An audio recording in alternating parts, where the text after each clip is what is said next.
Aside from our role reporting on the latest in cleaner, greener, safer and smarter transportation, we're often asked by viewers to debunk stories that they've seen, answer some basic questions related to the same, and give some much needed attention to particular head scratchers that prove that not is all okay in the world of cars with plugs.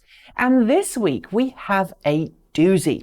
An official Renault Australia statement sent recently to all Renault electric car customers in Australia, telling them that portable charging stations are harmful and shouldn't be used.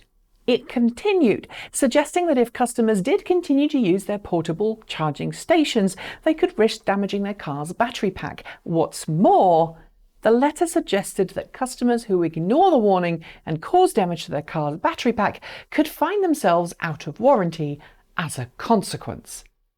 At face value, it seems like a completely nonsensical thing to say. After all, if an electric car is sold with a granny lead, the colloquial term for the portable charging unit that allows it to be charged from a domestic power plug, it is super disingenuous to then turn around and tell the customer they can't use it or risk losing their warranty. So, in the interest of trying to explain what's going on and to see just what on earth is causing Renault to do this in the first place, let's deal with the facts as I see them right now. First up, let's look at the mains electricity as presented at a wall outlet in Australia. Unlike some markets where power is 110 or 120 volts, the mains power in Australia is the same as it is in New Zealand, the UK, India and large parts of Europe, 230 volts AC.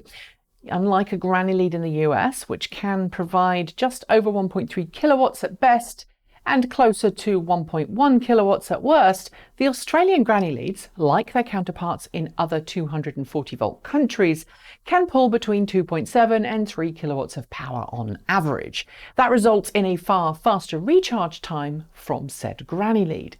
A good example of this? If you charge a car like a 2016 Nissan Leaf from a granny lead in the US, it'll take more than a day to fully charge. Charge that same car from a granny lead in Australia or New Zealand or Europe, and you'll be able to fill it up overnight. But wherever you are in the world, using a granny lead to charge your car does increase the risk of something going wrong. It's not necessarily that there's something bad with the practice per se, but more so that there's a higher risk that the socket you're plugging into won't be able to provide the power that you need it to. When you install a dedicated charging station that's hardwired in, a practice which requires a qualified electrician to actually put the station in, the station itself gets its own breaker, its own dedicated line to the distribution box or fuse box. It's installed using wiring that's purposely overrated for the total power that the circuit is likely to ever pull. This keeps everything totally safe and ensures that there are no problems further down the line.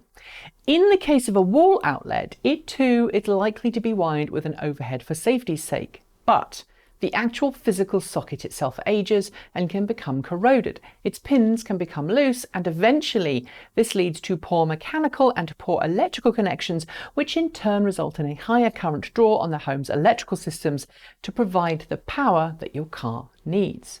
It's this risk and any fires that could theoretically start as a result of poor electrical connections between the plug and the wall, which causes most automakers around the world to recommend that you have a dedicated charging station installed into your home. The risk, of course, is highest in old homes and in places with high humidity, where excess moisture can accelerate that corrosion process.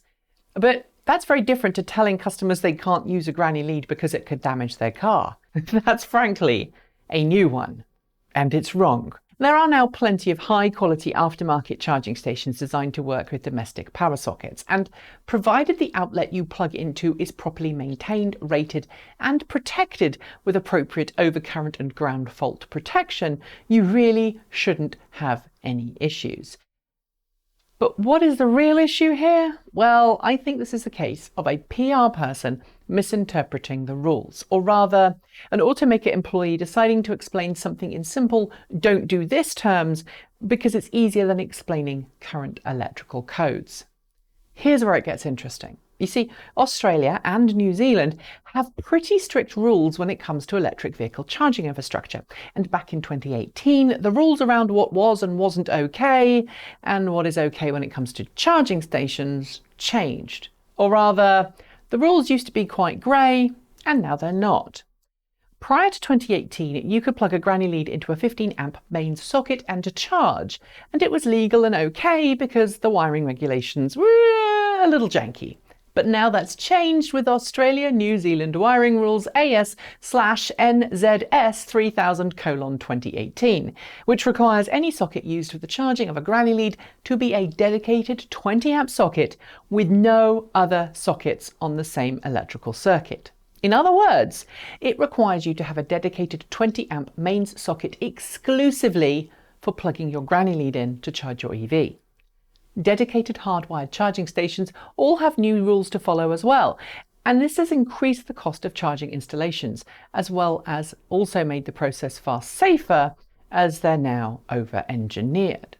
And I think that's really what's been going on with Renault and its weird off-the-cuff statement on charging.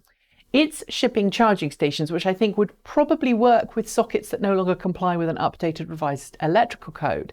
And to avoid any legal issues that may or may not result, I think it's probably just decided to strongly discourage customers from using them. Or rather, it's told customers they can't use them. Of course, the smarter thing here would be to explain said differences. It's a little like towing with your EV, because most car companies don't condone it, but I can tell you it's totally possible. It may not technically be legal in your country, but it's possible. It's best for a company to err on the side of caution though, and that's what they've done. Look, I'm not condoning Renault's behaviour here. The message is very short-sighted and frankly does nothing to instill customer confidence. I really hope that Renault sorts this issue out very soon. Will your car be damaged? Well, I think it'll be fine, but don't come after me if you have a problem. That's it. Thanks for watching. Please do like, comment and subscribe. Send us a couple of dollars our way every month through Patreon. Feed our coffee habit or support our LA Auto Show coverage with Ko-fi, or visit our swag store and grab some of our t-shirts, like this one.